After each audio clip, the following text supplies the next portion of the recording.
Videoaula Java de número 80.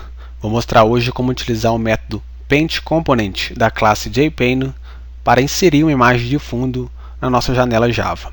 Ok? Então, iniciando, eu criei uma classe com o nome pintar. Essa classe está herdando de JFrame. No construtor da classe, eu tenho alguns métodos de configuração da janela. E aqui acima eu criei uma JLabel. Dei o nome de recado e instanciei com o título Videoaula Java número 80. Voltando ao construtor, eu modifiquei a fonte dessa label para 86, negrito e do tipo Arial. E adicionei essa label à minha janela. E aqui eu tenho o método main, meu método principal, e nele estou instanciando a classe.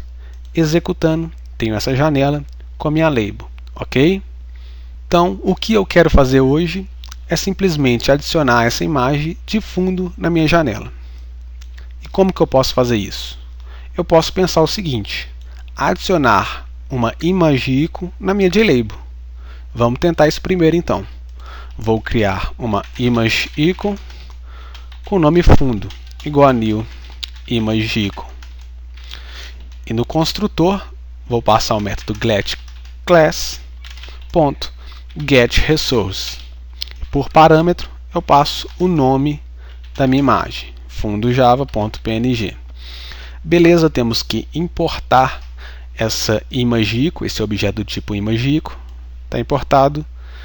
E agora eu vou adicioná-lo à minha label, recado.setIcon, mudar ícone, e por parâmetro eu passo o nome da minha image icon, que no caso é fundo. Ok? Feito isso, vamos executar e está aí. A minha imagem foi adicionada, porém por cima do conteúdo, por cima do texto. E não é isso que nós queríamos, né? Se eu colocar isso como um comentário, podemos ver que o texto está adicionado, porém por baixo da imagem. Uma outra solução seria colocar o layout da janela nulo e adicionar manualmente a minha primeira JLabel com o recado, com a string, e criar uma segunda JLabel, adicionar a imagem icon nela e novamente adicionar manualmente sem layout. Deste modo conseguiríamos esse resultado, porém desta maneira não poderíamos trabalhar com layout, pois o layout seria nulo. Ou seja, teríamos um recurso a menos para trabalhar no nosso programa. Para resolver isso, temos a classe JPaint e alguns métodos que podem nos ajudar, ok? Então eu vou excluir aqui esse código e deixar só o recado aqui mesmo. Beleza? Vamos lá para a classe JPaint então. Public class. Eu vou criar uma nova classe que vai se chamar Paint. Eu vou herdar de JPaint. Todo o conteúdo de JPaint passará a ser também conteúdo da minha nova classe Paint, ok? Temos que importar essa classe JPaint, está importada, e vamos sobrescrever um método que se chama public void paintComponent. Ok, feito isso, temos que, por parâmetro, colocar aqui graphics e qualquer nome. Beleza? Temos que importar este objeto do tipo graphics. E aqui no nosso método sobrescrito, nós vamos começá-lo com o super, chamando a classe Py, a classe JPaint, e chamando o mesmo método, paintComponent, da classe super, ok? E passando por parâmetro justamente esse objeto daqui do nosso primeiro método. Beleza? Feito isso, o próximo passo é, a partir desse objeto G, acessar o método drawImage, abre e fecha parênteses. Inicialmente ele vai vir com essa quantidade enorme de parâmetros, você pode excluir, porque vamos usar apenas 4 parâmetros nele. O primeiro parâmetro que ele pede é um objeto do tipo image. Então, teremos que converter o nosso image icon criado para um objeto do tipo image. E como fazer isso? Simplesmente criando um objeto image, dando um nome para ele, com sinal de igual, vamos atribuir o nosso objeto do tipo ImageIcon, que tem o nome de fundo, está aqui, fundo, e com ponto vou acessar o método getImage. Este método vai me retornar ele convertido para esse tipo de objeto. Lembrando que temos que importar o objeto do tipo image. E agora já podemos passar por parâmetro o nosso primeiro objeto, img. Separando por vírgula, este método vai pedir a posição x desta imagem, que no caso será 0, pois será uma imagem de fundo, vai começar bem no início mesmo. O terceiro parâmetro é a posição y, que também será 0. E o quarto parâmetro, simplesmente passamos this, para indicar a própria classe, ok?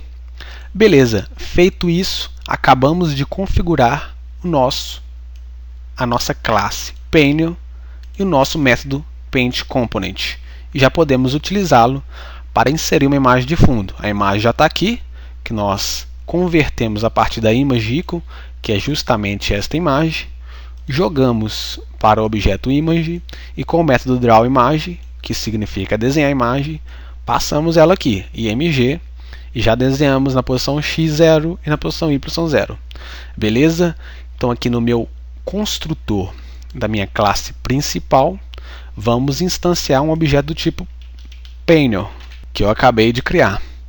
Vou chamar de painel, igual a new Paint. Criei o objeto, agora eu vou adicioná-lo à minha janela. Paint, adicionado, beleza.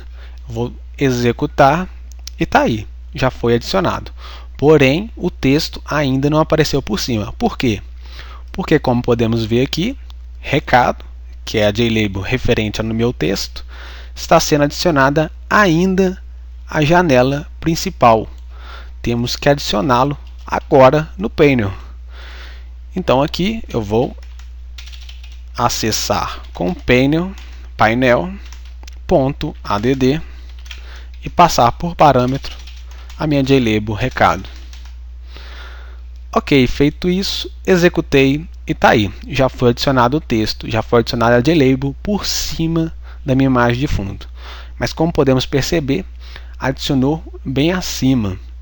E no exemplo anterior, o texto estava centralizado. Por que isso?